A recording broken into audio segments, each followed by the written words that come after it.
Oi, oi, it's your boy, the Dominic Reyes of Testing Well with the Women and the Gayers.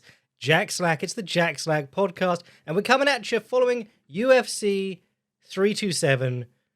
Hopefully things are getting better here.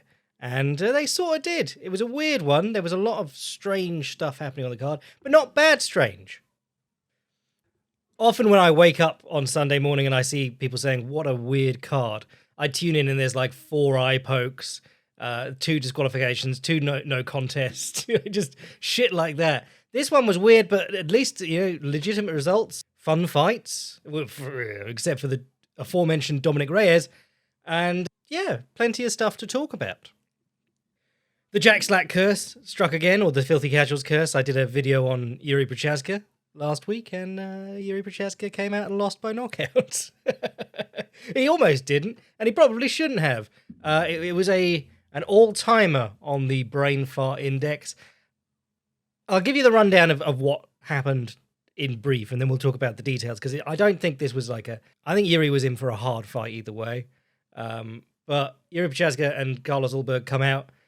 Carlos Ulberg turns his right leg, his back leg, while throwing a punch or blocking a punch or something like that. But it was unrelated to what he was doing. Something went sideways in his knee and popped.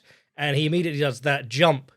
The one that Carlos Condit did against Tyron Woodley. And you've seen it a few times where a guy goes, my knee. And then as they're falling, they go, oh, that's hurting my knee more. And they spin around in the midair.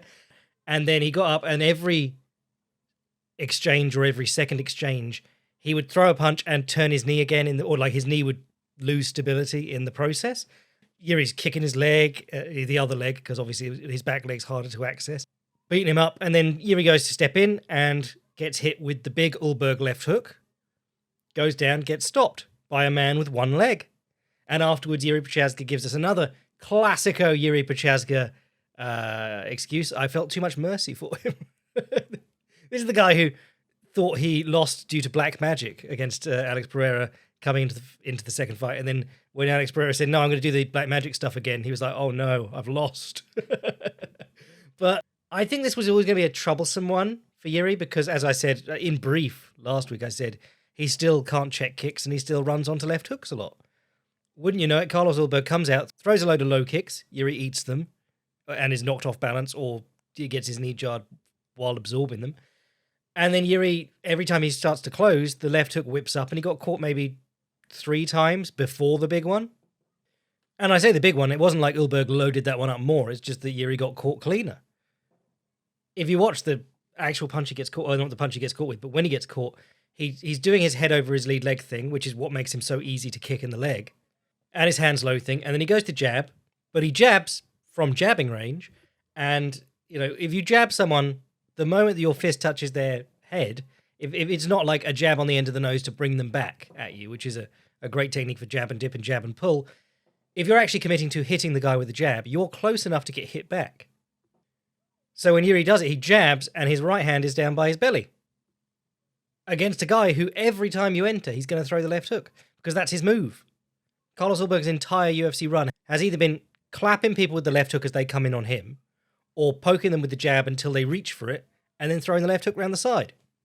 Throws it really long, turns his hand all the way over so that he doesn't break his fingers on it.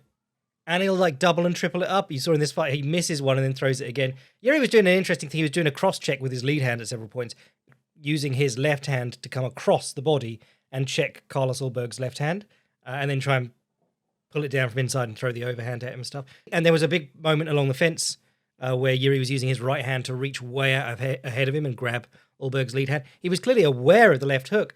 So he was doing tactical things in the fight to try and mitigate the left hook. But the habits he's built through years of fighting like a strange person still got him caught.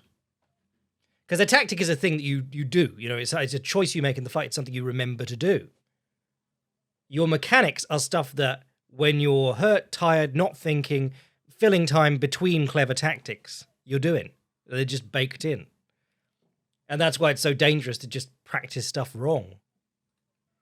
So as for Yuri's reasoning that he was too merciful on his opponent or whatever, I mean, he's out there hitting him as hard as he could. He was kicking his lead leg, which was making Ulberg fall over because obviously his other leg couldn't really stand. I think I'm always singing the praises of the Yoza kick on this podcast, which is kicking the opponent's rear leg, which has caught on enormously in kickboxing in the last few years, but mainly because of Yuki Yoza. I mean, it's always been dangerous in kickboxing. Andy Hug stopped a lot of good guys by kicking their back leg, but it was still like something people don't really do enough, and now people are finally starting to do it enough in kickboxing. Very few people doing it in MMA, but if he'd stepped deep and kicked the back leg, might have got the stoppage.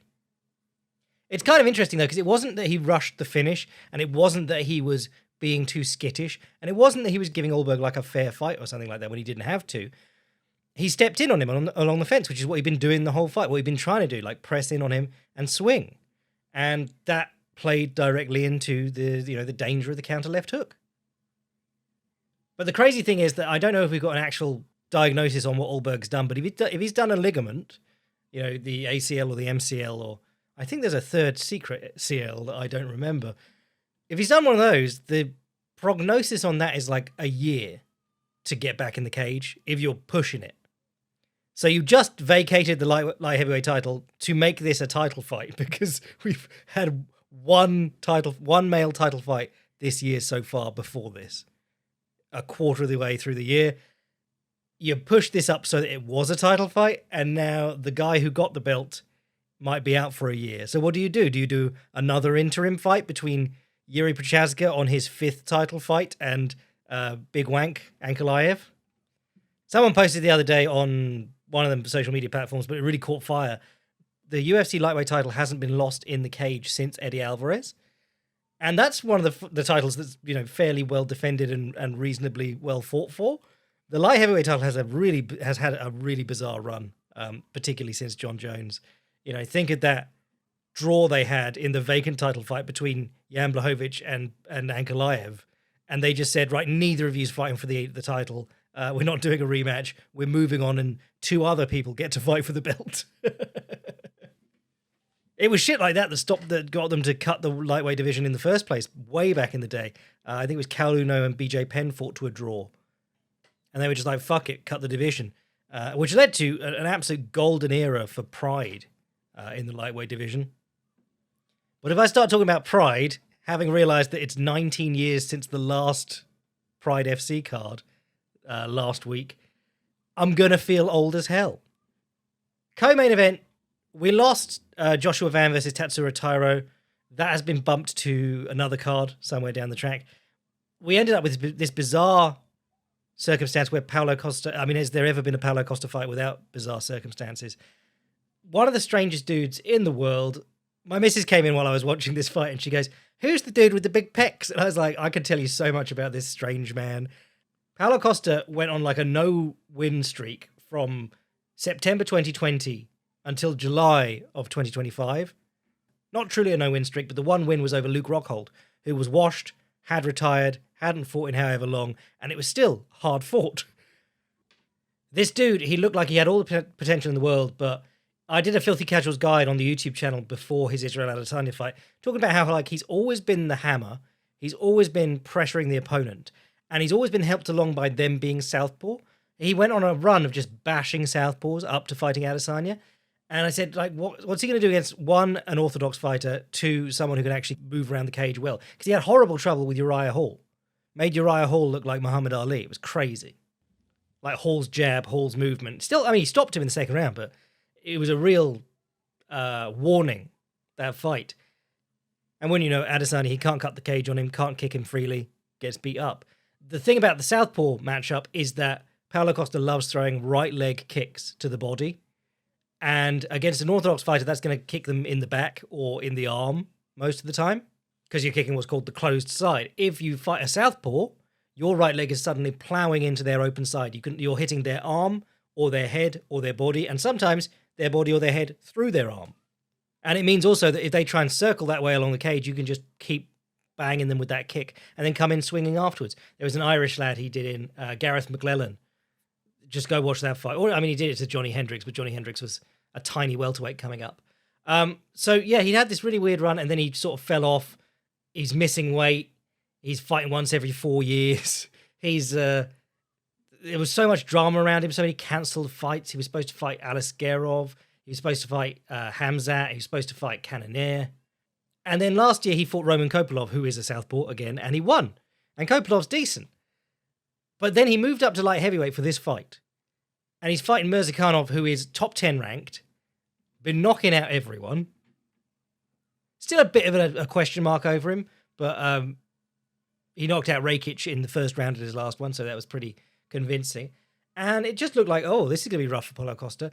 I wonder if we're going to get another train wreck classic from him. You know, maybe miss weight even at this weight class, maybe be drinking wine on the day of the fight and stuff like he did against Marvin Vettori.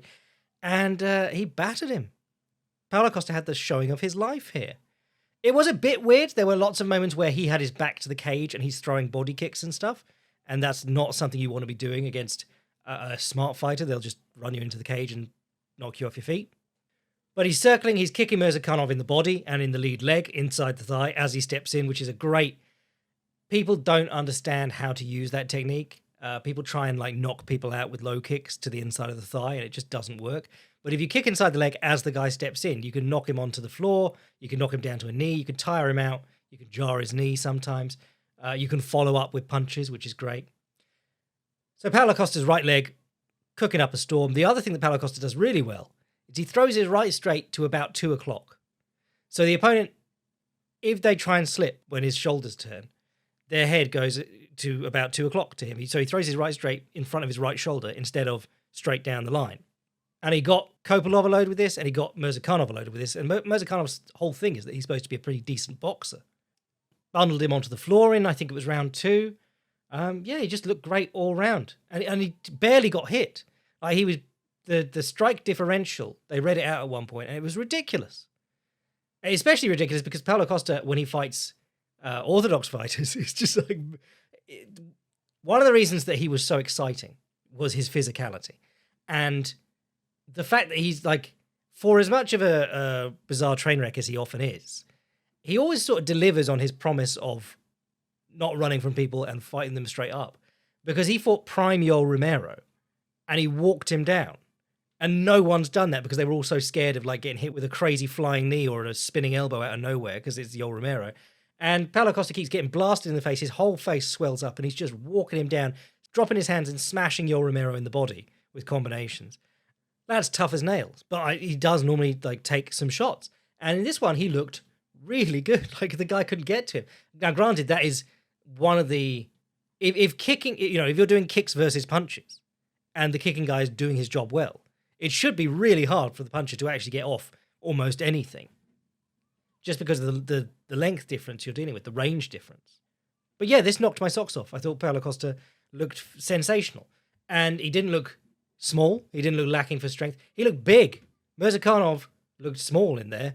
And he didn't look small against Rakic. So, Paulo Costa didn't look like stage ready for the Olympia like he does at middleweight.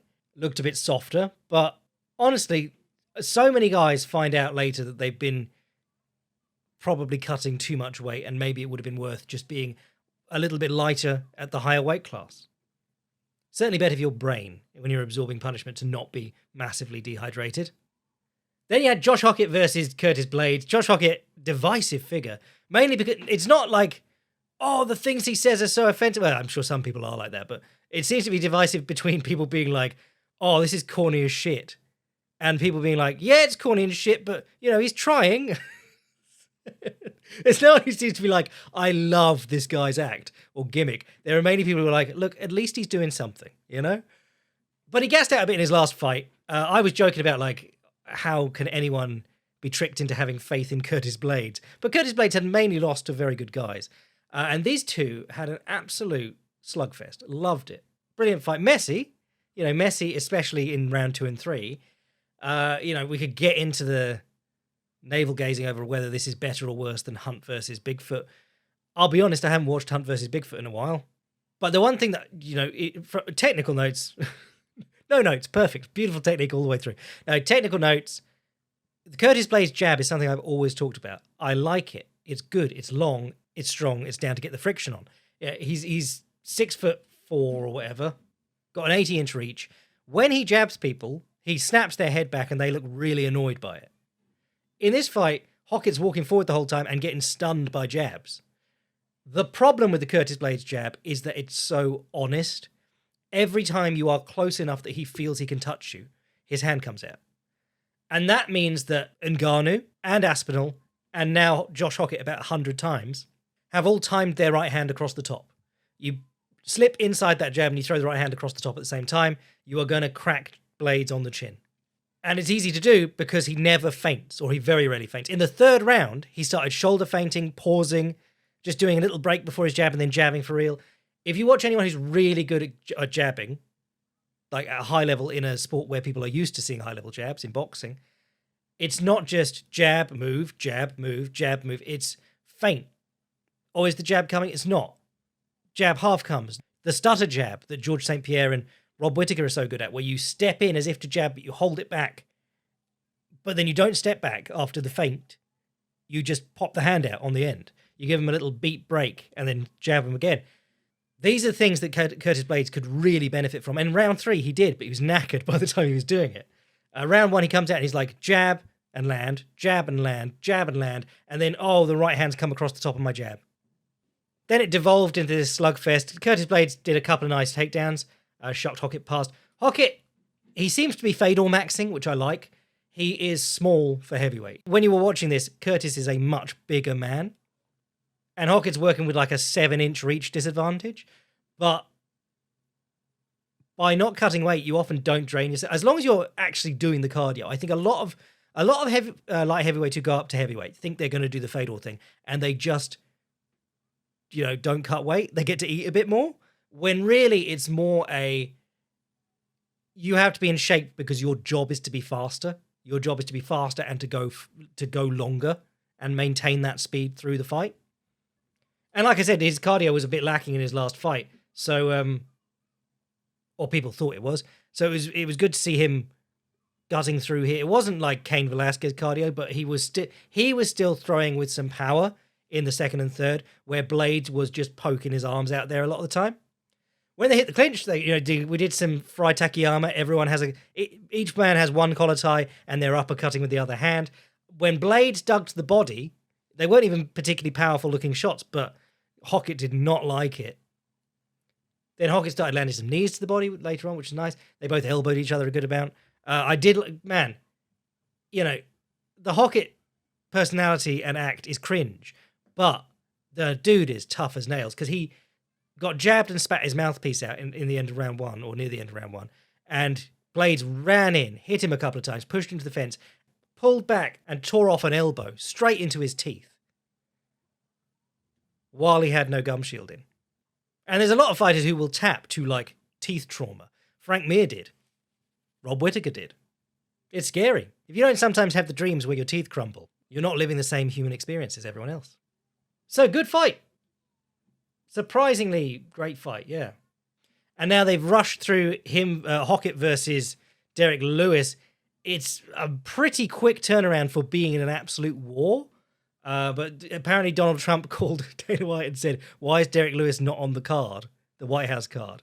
Which is extremely funny because if that happened, that's your friend who you're hosting a dick-sucking festival for going, I've noticed you're not actually putting effort into your cards. Like the rest of us have. Which is also a nice follow-up to when the UFC tried to fob the Saudis off with the Shamil Gaziev main event. And they were like, no, we're paying money for this. Man, UFC, they dropped their big White House trailer and it was AI generated. It's like, that could have been an email, brother. Don't promise me a big trailer and then reveal that you didn't do any work. Shit's so tragic because this is the same weekend we had Rising, and that is just pageantry. Beautiful stuff. As someone who is recording in a room covered in classic boxing posters, like the creative, artistic ones, it's depressing not just because it's like not the UFC not trying day to day. I don't mind if Gilbert Burns versus Mike Malott doesn't get a good poster because it's just a shit fight that's filler. I do mind when you're claiming this is like the biggest event of the year, this is UFC 300, and you still can't be bothered. Why am I supposed to be bothered? Anyway, Dominic Reyes versus Johnny Walker.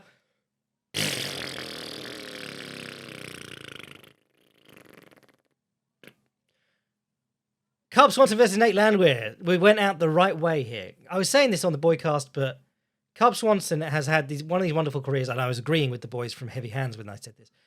They said, he's never made you sad. Which is true, because when I think about it, I go, if I see Cub Swanson on a card, I go, that'll be fun. I don't expect him to be fighting Yair Rodriguez and winning. I don't expect him to be fighting like top featherweights and winning. But he's capable of beating good featherweights. He'll win some, he'll lose some, and he'll always be exciting. There was a point where he could beat a lot of the best featherweights, but, he's 42 years old. And to get to 42 and still not be like making me sad and still fighting is very impressive. Kind of like Jim Miller, but with a much more varied striking game, obviously. He fought Nate Landwehr. I thought Landwehr could overwhelm him because he's 42, wear him out just on being tired. But this was similar to when Landwehr fought, both Dan Ige and Doo Ho Choi. Landwehr is a decent hitter who wears people down and can absorb a good shot. Ige, Doo Ho Choi, Cub Swanson, they're in the category of like good to great hitter for a professional fighter. Like other professional fighters spar them and go, God, they hit hard. And that seems to spook Nate Landwehr. But it was also just the use of the calf kick beautifully in this fight. If you want to see like the MMA calf kick applied, Martin Nguyen was pretty good at it back in the day when he was good. But Cub Swanson is another example, just like chopping that calf kick. The calf kick is wonderful because I think a lot of MMA fighters treat it as the longest weapon. They attach themselves to the calf kick because it's longest weapon, nearest target. I can throw it from miles away without being scared of getting knocked out. But if you're good at it, you can do it from right on top of the guy as well. Yuki Yoza, all his calf kicks are like from straight in front of the guy, basically.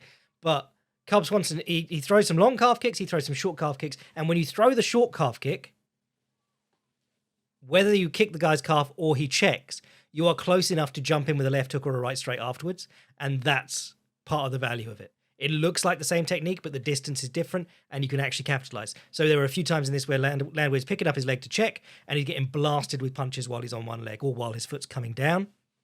There was a beautiful moment where Swanson switched to southpaw, and he did a little lag punch, turned his shoulders as if to throw the left straight, paused, and then popped the left straight.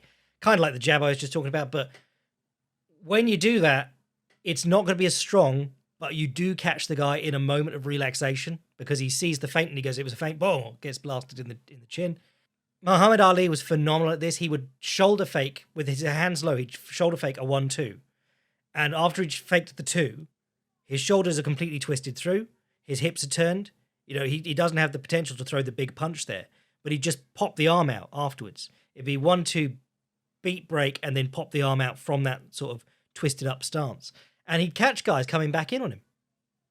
And that arm punch would hurt them more than if he threw a hard 1-2 against their guard. I think he dropped Landwehr with that. I can't remember, but yeah, just beat him up. Beat him like he owed him money. And then retired. Just another moan about the press here, because the UFC press is entirely just Nelk adjacent people, I believe. Whatever a Nelk boy is, all of them are that. They asked him if he wants to fight Kevin Valajos, and he said no. I told you it was my retirement fight coming in, and he said, but I'd never want to fight someone with a name as stupid as Kevin. Pause. It's like, do you know my name? And the reporter goes, Cub? No, the man's name is not Cub. He's Kevin Swanson. Which, I feel like that should be basic entry-level knowledge. Again, this might just be me being old as fuck. He is the last WEC fighter in the UFC. That was the last WEC fighter in the UFC, probably. With that being said, Benson Henderson and Anthony Pettis apparently do have fights booked. They're still going. I don't know if those are with Karate Combat, because I wouldn't consider those fights. But they're still active. But if you're not familiar with WEC, it was a fantastic era of fighting. Blue cage, smaller cage. And they focused entirely on lower, well, not entirely, because they had like Steve Cantwell and Brian Stan and people, but they focused mainly on the lower weight classes when the UFC didn't have anything below lightweight. WEC had just featherweight and bantamweight division full of absolute killers. And a lightweight division full of killers too. The interesting thing about the WEC merger was that all the guys in the lightweight division came over and started killing people in the UFC. When that was supposed to be the direct competitive division. It was always assumed like, will absorb the featherweight division with Jose Aldo as champion, will absorb the bantamweight division with Dominic Cruz as champion. Or was it Brian Bowles at the time? I can't remember. But people were sort of cynical about the chances of the lightweights in an established lightweight division in the UFC, and they did amazingly. But Cub Swanson, man, I almost got dewy-eyed for this one because I have loved Cub Swanson's style since I first saw it. He has been an absolute joy to watch. I don't think he's ever had a boring fight. He's had losses. He's never had a boring fight. His style is so obviously his. You could watch him in silhouette and you'd know exactly who it is. Just the things about him, like the left hook into step-up left kick, where he throws his head off to the side. That overhand he's always landing. The one, was it Roop he knocked out and like the gum shield comes out and ricochets off the fence. His get-ups were fantastic. I wrote a whole article just on his old get-up that he used to do all the time in WEC. Could do it to people like Chad Mendes. Had some really interesting sort of guillotine setups. And the thing about him was that his guard was so good and his get-ups were so good and his guillotine was so good that when you hit the clinch with him, when he threw big wide punches and you stepped in and you ended up chest to chest, he'd just throw you. Like he wouldn't... I moan so much about the women's game being all grab the head and throw and then, oh, they've come out on my back. But Cub Swanson threw people and very rarely was made to pay for it. Threw people with like headlocks and, you know, Wiz less likely to get made to pay for it, but massive judo throws all the time. So yeah, sad to see my boy Cub Swanson go, but elated to see him go out in this way. Aaron Pico versus Patricio Pitbull. I mean, expect the news that Patricio Pitbull has been cut this week because even though he just beat ranked Dan Ige before this, and I said before this fight, both of them deserve to stay because both of them can clearly compete with the best guys in the division, but they're both expensive and the UFC are cheap. They both came in on good contracts from Bellator or PFL, whichever it was. But this was always going to be like Aaron Pico, pace, volume, pressure versus Patricio Pitbull, extremely dangerous, hard to take down, but does not do enough, especially in his later career. And that it just worked out that way. Like Aaron Pico was able to attack him. And to be fair, I really liked how Pico fought in this one. Against other opponents, he's been all-out aggression and it's got him hurt. So against Lerone Murphy, he was banging into the fence over and over again and he just got caught with a couple of elbows. Got caught with a couple before that back elbow, but the back elbow obviously put him out. But the Boric one, Adam Boric, he's just ducking his head down and trying to get takedowns every time Boric comes in the center of the cage in a way that's so obvious that he doesn't want anything to do with the striking. And it's very easy for Boric to just time him with the knee the moment he gets up for long enough to try it. This one was perfect. I thought he balanced it perfectly. Striking beautifully on the outside. Lovely combination boxing. The thing about combination punching, and he's one of the best in MMA at combination punching, which it kind of plays into why he gets caught sometimes. He got caught by Henry Corrales? Caught him off the cage. But combination punching, you open yourself up to being countered. So you have to balance it. You have to always be playing with the when can I push my advantage? When do I need to not? And a lot of that's just feel. That's anticipation and reading the opponent. But Pico did himself no favors by being all aggression all the time, like a metronome, like Curtis Blades with his jab. It doesn't matter what you're good at. If you do the same thing all the time predictably on the same timing, people will get you. But this one was beautiful. Feints, pulls, like the pull to left hook, right straight that he dropped Pitbull to a knee with in the second round. Gorgeous. And the takedowns were just sprinkled in perfectly. Like the Boric fight is an example of bad takedowns finished because he's a good wrestler. This fight was, you could not be Aaron Pico and you could have finished the takedowns because he was hitting them at so well timed. When he entered, he got Pitbull boxing with him, entered with a left hook and ducked, and Pitbull threw back straight over the top, opened up his hips. Pico said thanks and just ran through him. Lovely body work. You know, to commit to body work against scary counter punches is really good in MMA because people don't. People are terrified of stuff coming back, particularly against someone like Pitbull. He's always ready to drop the right hand. He just never does, or like very seldom does, really waiting for his opportunities. But to be able to go down to the body against someone like him and then back up to the head, I just love Pico's punching, you know, his boxing work. Good use of the calf kick to offset that. I mean, the calf kick is so good because you don't need a lot of flexibility and balance. You just need to be able to like whip it in quickly. And then when the guy starts picking his leg up, you get free opportunities to move in and box. Pitbull caught him a couple of times. It didn't look like he really hurt him, which is good, because the Pico chin is always under suspicion. But I thought this was a great showing from Pico. It wasn't a bad showing from Pitbull. It was just an example of how that low activity, which has been plaguing him for a while, is getting him into trouble. But you see how difficult it is for most people to get anything going against him, because Pico's a good, strong wrestler. When he gets Pitbull down, Pitbull just goes, no, I'm getting up. Like, leg presses him off and jumps up. It's like trying to wrestle a little boulder. Kevin Holland versus Randy Brown was fine, not great. Good fight between long boys. Gamrot got a finish, which was crazy. Arm trial against Ribovic. Ribovic did bad striking for fighting a wrestler here. I did not like it very much at all. In the first round, he got caught doing a step-up inside low kick, which is a great point scorer, a great like table setter. It's a great invitation to come back at you against another striker, or if you're in a striking match. But if your main concern is the guy grabbing your leg and you don't think you've got like the pure wrestling to shake him off, or the wrestling ability to shake him off that easily, you need to be putting barriers in front of him and wrestling. And the main barrier is not just give him your leg. The inside low kick, it's so not damaging that the guy can just reach down and pick it up. Which is what Gamrot did. He basically, I think he was already in the process of level changing when Ribovic threw it and ended up on his back for the entirety of the rest of the first round. Second round, Ribovic gets him towards the fence. Gamrot's back is to the fence, and then he throws punches and shifts through. And Gamrot drops underneath him, gets his hips with his legs like level. And I was watching it going, watching it back going, I don't think there was anywhere that Gamrot could have gone. So I don't know what the point of shifting was. Shifting is an epidemic in MMA because people need to cover distance because the defense is to run backwards. It's much better than it was, but we're still dealing with largely low-level striking science in MMA.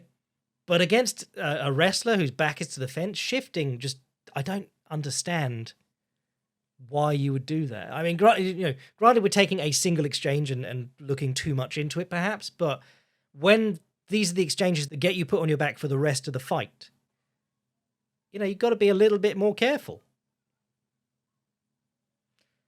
And Gamrot got an arm triangle finish, which was surprising. Good old Gamrot. Never gets a finish, but this is the thing. He's been fighting guys who can scramble up with the best of them. Fiziev, Sarukian, Dariush, guys who you won't even get down in the first place. At this level, sort of like just below top 15, he can just keep mopping up bonuses probably. Actually get some finishes on that record. Anything else good on here? Oh, Vicente Luque versus Kelvin Gastelum. I mean, it was sad because it's two old men fighting, two washed old men, but I did like that Kelvin Gastelum's whole thing is being very fast and having a southpaw 1-2. And he's quite good at like initiating with like a left hand to the body, pulling and then coming back with a 1-2, getting you in to an exchange and then using that 1-2. But he had Vicente Luque against the fence for most of this fight, walking up and down along the fence and trying to throw 1-2s at him. And then Vicente Luque switched to southpaw, and as Gastelum came in, he hit him with an uppercut. Basically, his shoulder was underneath Gastelum already as he came in. Just an example of how switching stances changes the angles of everything completely, because if Vicente Luque wanted to throw a right uppercut from orthodox, that's a long punch that's got a lot of lead time and it's very obvious. Whereas when he went southpaw, his shoulder was basically under Kelvin Gastelum's chin as Kelvin Gastelum stepped in. And then he finished with, oh my goodness, it's still on Tapology as a Darce choke. It was an anaconda. Darce, armpit to neck. Anaconda, neck to armpit. And the anaconda, I think because he's with Henry Hooft, so I think he was at Black Zillions with Neil Melanson as the coach. And I spoke about this when that lad landed that great anaconda the other night, and they were talking about what he did differently.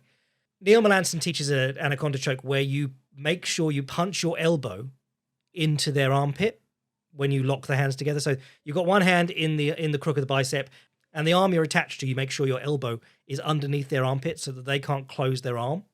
And you don't need to do this because possibly the best anaconda choker ever is a grappler named Rafa Mendez, who did it to really high-level guys all the time from everywhere. He used to roll over the top of people and catch it. Much like Yaroslav Amosov did against Neil Magny. He doesn't lock with the elbow underneath the opponent's armpit, but Neil Melanson teaches it that way, and Vicente Luque did it here. If you go watch that fight, if you go watch that finish, Kelvin Gastelum's arm is in the choke, or is in the loop of the choke, and he can't bring his elbow back to his ribs because Vicente Luque's elbow is in the way. Another great one is Chaz Skelly versus Maximo Blanco. I think I talk about this a lot, so we'll move on now. But anything else? Oh, sorry, Chris Padilla versus Marco Maderos. Just another chance to see Chris Padilla doing Chris Padilla things. I love people with just weird-ass styles, kind of like why I loved Cub Swanson. But Chris Padilla doing straight-up stadium Muay Thai shit in MMA. There was because he's standing in his really high stance, he's picking up his lead leg, he's using the long guard mixed with the jab, and then Maderos shot in on him while he was on one leg, and he just shook it off, which is the big stopping point. The reason that people stand like that in Muay Thai with the light lead leg is multifold. Low kicks are an issue, yes. You also need to check any kick with your shin, or at least bring your shin up to do it, to count as a block. If you block hard kicks on your arms, that'll score against you. In stadiums, this is. And the other reason is so that you can teep immediately. You can just bring your leg up and teep. Push kick to the midsection or the lead leg. And when you have the threat of the takedowns, and particularly like the single leg, there's not a lot of point in having your lead leg so light because you're giving it to the opponent. But if you're happy to let the opponent pick that leg up and then just fight them off at the single, why not, I suppose? Both this fight and Padilla's last fight, I loved that he uses his jab in combination or as part of a long guard. The long guard is the lead hand extended and the rear hand either on the head or so that your jaw is in the crook of your elbow. There's a few different hand positions, but it's sort of a go-to defensive frame from Muay Thai. And what it's really good for is pulling people in or countering with like short elbows and stuff. Yodkampun was really good at, this is a golden age, Nag Muay. He was very good at using the long guard and then just turning his elbow over as the guy surged in on him. He'd use the hand to like keep them off and then let the hand slide off them as he wanted them to drop onto the elbow. But it's really good for pulling people in. So Padilla's jabbing, and then he'll shoot his hand past over the shoulder of Maderos. And if you do that, you can do what in boxing is called a leverage guard. If your arm goes straight out over their shoulder as they're throwing their right hand, your forearm or elbow is going to hit them in the bicep or in the crook of the elbow and take a lot of the sting out of their punch, or even stop it altogether. And then you pull them in with the collar tie behind the neck, and then you can start elbowing, uppercutting, kneeing. Padilla was using some really nice elbows in this one. And then Maderos cut him open with an intercepting elbow, which was gorgeous. Just a lovely sign that the young people of MMA are learning about elbows, because the older generation of MMA fighter was not using them to their full effect. So that was the UFC. There's loads of other stuff happening this weekend. We had a Ryzen card, which again, I've just sung the praises of Ryzen, but you should check it out. Their guy Shaduliev in the main event, just murdering Yuta Kubo. He's run out of people to fight over there, basically. He's very good. And I mean, unless they move him around and have him fight like Satoshi and Nozimov, their lightweight champion. But he would be a fantastic addition to the UFC's featherweight division. Patricio Pitbull's less talented brother lost a fight on there. Some Japanese lad I wasn't familiar with strangled James Gallagher, who was supposed to be like the next McGregor very briefly, and was a teammate of Conor McGregor. And Tayo Asahisa stopped a guy with a wide right to the body, which was pretty cool. And then there was the boxing. Tyson Fury fought a big stiff Russian donkey, and Conor Benn got 15 million for a one-fight deal against Regis Prograis. I was going to talk about it on the Boycast, but I mean, he fought Regis Prograis. He had $15 million to do it. Regis Prograis is washed and losing fights nowadays, but the other thing about Regis Prograis is that he was always front foot heavy, and I think his legs are now fucked because he can't like level change. He can't move his head properly. So he wanted to throw left hands to the body from southpaw. So he'd just lean in behind his head, and sometimes he'd headbutt Ben by accident. Sometimes he'd just fall onto a counter. But it was very obvious that he was struggling to do the things he used to do. And he still gave him a decent fight. I mean, and the best part, Zuffa Boxing signed him for that one fight deal, allegedly through Turkey's money, but